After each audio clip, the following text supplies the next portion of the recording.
Olá pessoal, tudo bem com vocês? Hoje nós iremos dar continuidade ao nosso livro 2. E a nossa aula é de língua portuguesa para a turma do 5º ano. Aula 3, livro 2 e unidade 3. Hoje nós iremos começar o capítulo 2. Depois da informação, formamos nossa opinião. Páginas 30 a 45. E os itens abordados serão informação e opinião, vlog de opinião e a importância das expressões e entonações quando demonstramos a nossa opinião.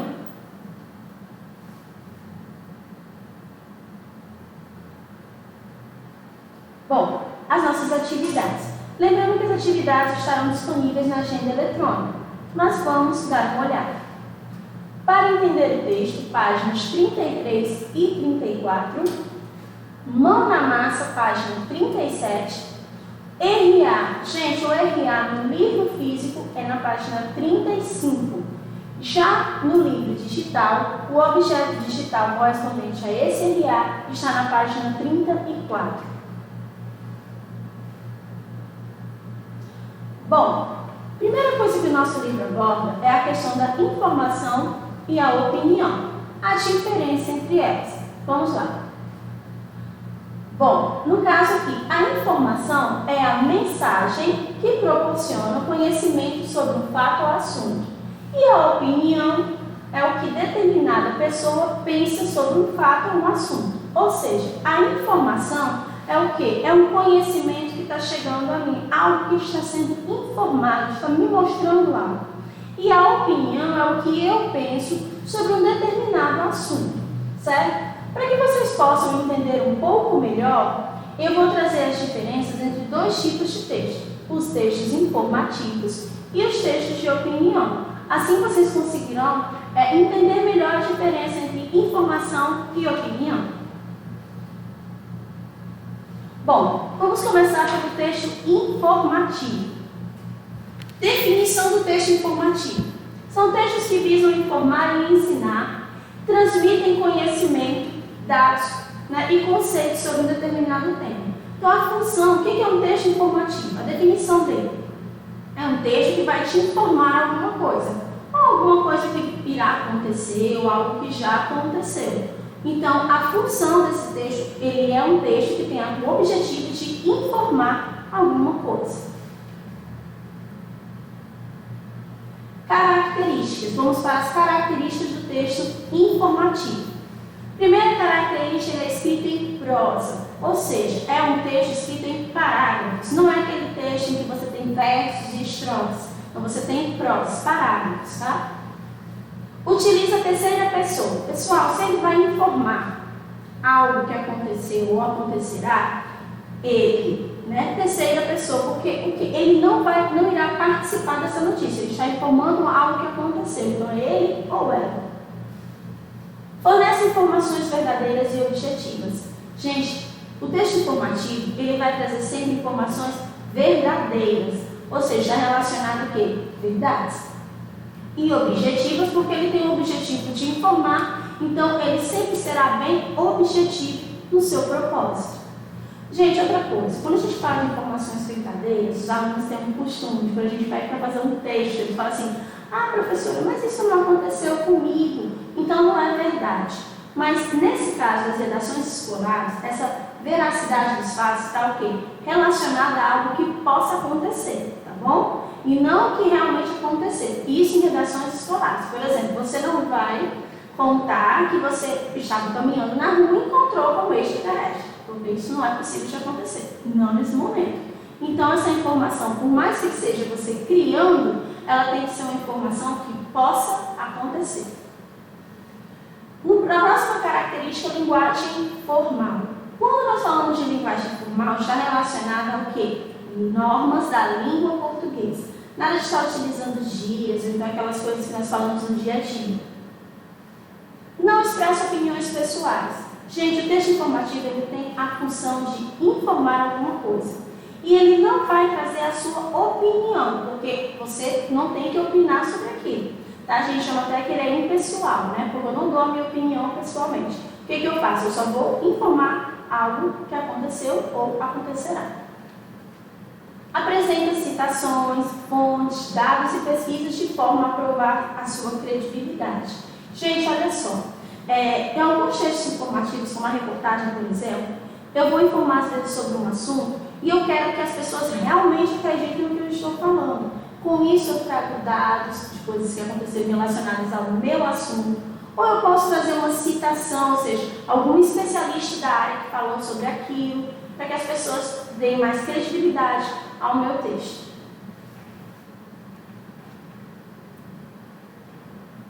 Bom, aqui nós temos alguns exemplos de textos informativos. A reportagem, notícia, artigos e anúncios. Gente, lembrando que a reportagem e a notícia elas são parecidas, mas a notícia ela é mais objetiva e ela não traz, é um texto mais curto. Na reportagem você traz algo mais para informar sobre determinado tema, né? Os artigos, gente, os artigos, dependendo do artigo, tem artigo que é bem complicado de se entender, né? Os artigos científicos têm uma linguagem bem complicada de se entender, mas também informam sobre um determinado tema. E os anúncios, que são aqueles anúncios, por exemplo, publicitários, que trazem informação sobre algum produto. Estrutura. Depende do gênero textual. Não dá para falar da estrutura, porque por mais que um texto seja um texto informativo, a estrutura vai depender muito. A estrutura da reportagem não é a mesma da notícia, não é a mesma do artigo e nem dos anúncios. Então a estrutura vai depender muito do texto que você está abordando dentro deste gênero. Bom, compreensão de textos informativos. Como é que eu faço para compreender esse tipo de texto? Aqui eu coloquei algumas dicas. Vocês sabem que interpretar texto não é uma coisa tão fácil, mas com o tempo, praticando bastante, você vai se aprimorando. Primeiro, identificar a ideia principal do texto. Todo texto ele tem uma ideia principal, que é o foco. Então você tem que identificar qual é a ideia principal daquele texto. Segundo, identificar as ideias secundárias, que são aquelas ideias que vêm após e estão ligadas à ideia principal, certo? Elas também ajudam a você a entender o posicionamento do texto. Identificar detalhes e curiosidades. Gente, quando eu falo de identificar detalhes ou curiosidades, quando você prestar atenção nos detalhes que aquele texto está te trazendo e nas curiosidades que ele também está te mostrando. Isso é importante para que você possa compreender e entender melhor aquele texto. Interpretar informação proveniente de diagramas, ilustrações e tabelas. Ilustrações geralmente tem notícias e reportagens, anúncios. Já a questão de diagramas, tabelas, mais para artigos e para reportagem. Notícia dificilmente ela traz. Então você observando, prestando bastante atenção nessas ilustrações, nessas tabelas, você vai compreender melhor o seu texto. E agora nós vamos para o texto de opinião, para que vocês possam entender a diferença de um para o outro. Definição. Tipo de texto dissertativo argumentativo. Primeira coisa, o que é isso? Dissertar é você falar, conversar sobre um determinado assunto. E argumentativo é você argumentar, colocar os argumentos de acordo com o seu ponto de vista. Onde o autor apresenta o seu ponto de vista sobre determinado tema. Ou seja, texto de opinião é a opinião do autor sobre um determinado tema. Características. Uso da argumentação e persuasão. Pessoal, se eu estou dando o meu ponto de vista, eu tenho que argumentar, colocar argumentos que comprovem o meu ponto de vista. Isso é o ponto principal do texto de opinião, os argumentos, porque eles têm que ser argumentos bem fundamentados, porque senão a pessoa não vai acreditar no que está sendo escrito. Textos escritos em primeira e terceira pessoa. Primeira pessoa porque eu, diferente do texto informativo, já entra a primeira pessoa porque o que? A minha opinião. E terceira pessoa porque eu posso estar trazendo o quê? Algo que alguém falou, que também está dentro do meu assunto, então é ele ou ela. Normalmente são assinados pelo autor. Gente, o texto de opinião, se a minha opinião é um texto de caráter pessoal, eu vou assinar, porque é minha opinião. Então, eu tenho que colocar o meu nome para que a pessoa possa ter, que é o meu ponto de vista. Vinculados nos meios de comunicação. Os textos de opinião aparecem também, pessoal, em revistas, em jornais, tá? Por quê? Porque lá, às vezes, tem uma reportagem e aí você vai dar a sua opinião sobre determinada reportagem. Em uma revista, por exemplo. Então, eles aparecem também nesses meios de comunicação. Temas atuais de relevância coletiva. Gente, os temas são temas da atualidade, que estão acontecendo naquele momento. E de relevância coletiva, porque são de interesse da população. Tá? Então, geralmente, esses textos eles trazem um tema que prende a atenção da população, porque a população se identifica com aquele assunto. Linguagem simples, formal e objetiva. Simples é o quê? A gente fala de simples, não precisa trazer aquelas palavras difíceis, né? É uma linguagem simples, porque o objetivo é fazer com que a pessoa entenda o seu ponto de vista. Formal, obedece às normas da língua portuguesa. E objetiva, por quê? Porque você vai direto ao ponto. Essa é a minha opinião e ponto final. Títulos polêmicos e provocativos. Gente, se você quer prender a atenção de uma pessoa com um texto de opinião, o primeiro ponto é o título. Geralmente ele traz um título que chama a atenção, você fala assim, eita, o autor se posicionou de tal maneira sobre esse determinado assunto. Vou ler. Então, geralmente ele é o quê? Polêmico e provocativo. Provocativo porque ele vai provocar as pessoas que pensam diferente daquele autor. E a estrutura do nosso texto de opinião. Gente, geralmente o texto de opinião, principalmente em redações escolares, né, gira em torno de 3 parágrafos, certo? Primeiro parágrafo é a introdução, que é a exposição. Você vai apresentar o seu tema, certo? Você coloca ali naquela primeira sobre o que você vai falar. Geralmente esse parágrafo é um parágrafo mais curto, tá? E na redação escolar, quando a professora pede para você fazer um texto de opinião, nesse primeiro parágrafo, o aluno já coloca o seu ponto de vista sobre o tema, porque as redações escolares, elas têm um determinado número de linhas. E para não ultrapassar essas linhas, você já coloca a sua posição, o seu ponto de vista na introdução. Segundo parágrafo é o desenvolvimento. Interpretação é como eu interpreto o meu assunto. E para isso, argumentação. Eu utilizo os argumentos que comprovem o meu ponto de vista. Como lembrando, os argumentos têm que ser o quê? Bem fundamentados.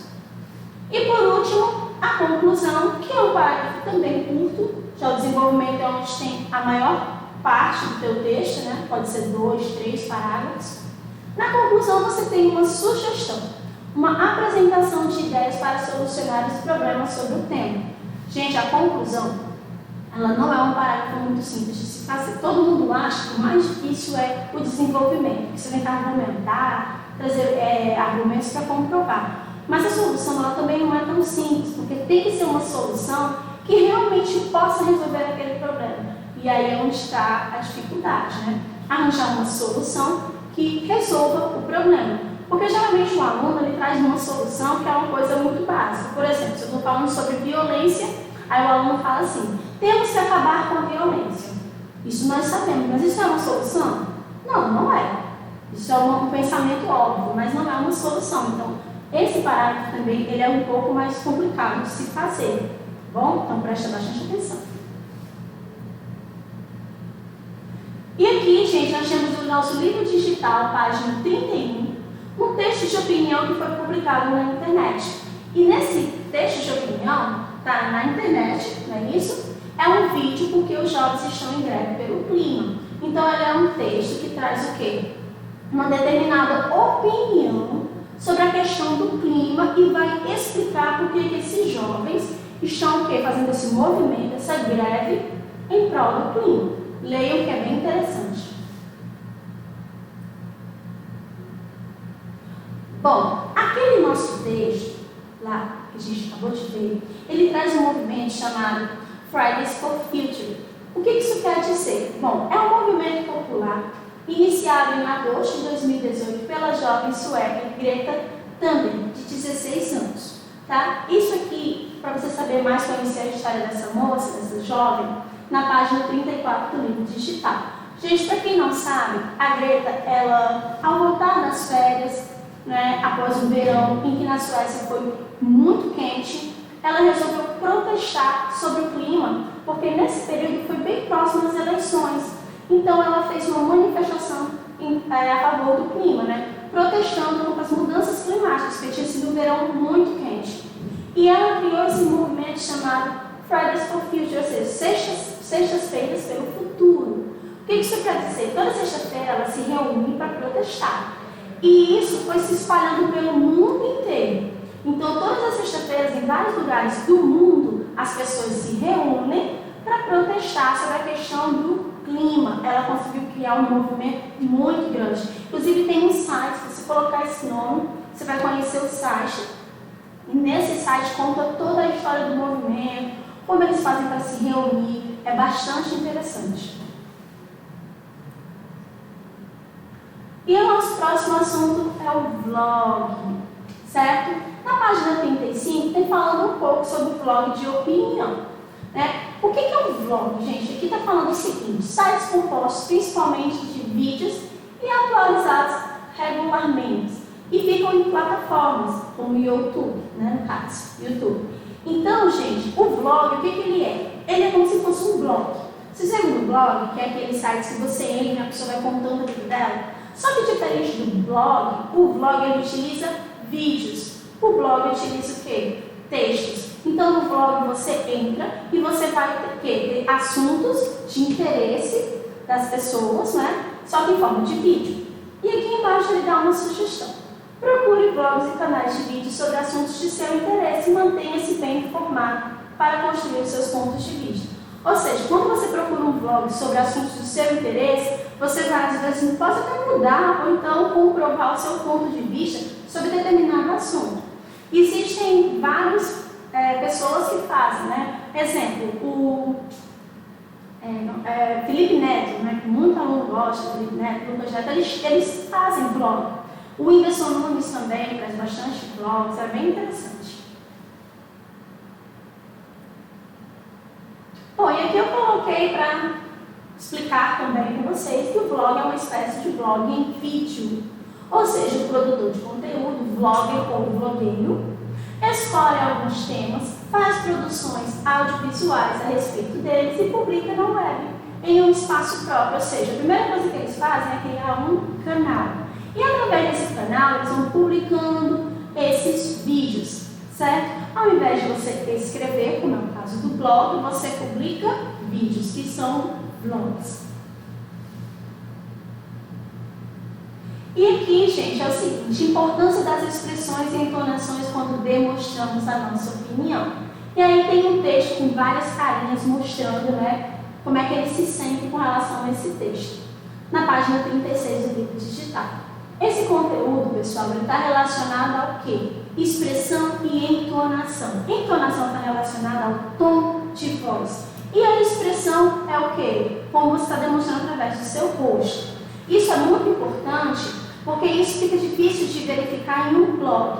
Mas num blog, você vê o autor se expressando, e aí ele faz o rosto que determina o que ele quer passar, o tom de voz dele. Lembra quando você chega às vezes e fala assim: eita, professor, hoje está com cara de estressada, porque vocês estão vendo, né? Os alunos às vezes falam isso. Então, no vlog é mais fácil você saber o tom de voz do autor e é mais fácil você identificar também essas expressões. Então você acaba compreendendo bem melhor. E aqui é exatamente sobre o que eu falei, a importância, né? Em vídeos, outros recursos estão à disposição do autor. A entonação que se dá à fala, ou seja, a forma como você pronuncia as palavras, né, pode ajudar a dar um sentido a elas. É possível expressar emoções ou dar ênfase a algum texto apenas pela entonação. E a expressão facial, ela também vai colaborar com a produção do sentido do texto. Se for um texto de terror, você faz aquela cara de assustado, né? Se for uma coisa mais divertida, você fica com aquela cara sorridente, feliz. E com isso, a pessoa que está assistindo, ela vai entender melhor a sua mensagem. Isso aqui, gente, é o Para Saber Mais, da página 37 do livro digital. Bom, pessoal, eu agradeço a atenção de vocês. Espero que vocês tenham entendido todo o nosso conteúdo, tenham gostado da nossa aula. Acompanhem as nossas postagens na agenda eletrônica. Estudem bastante, se dediquem e até a próxima aula. Tchau!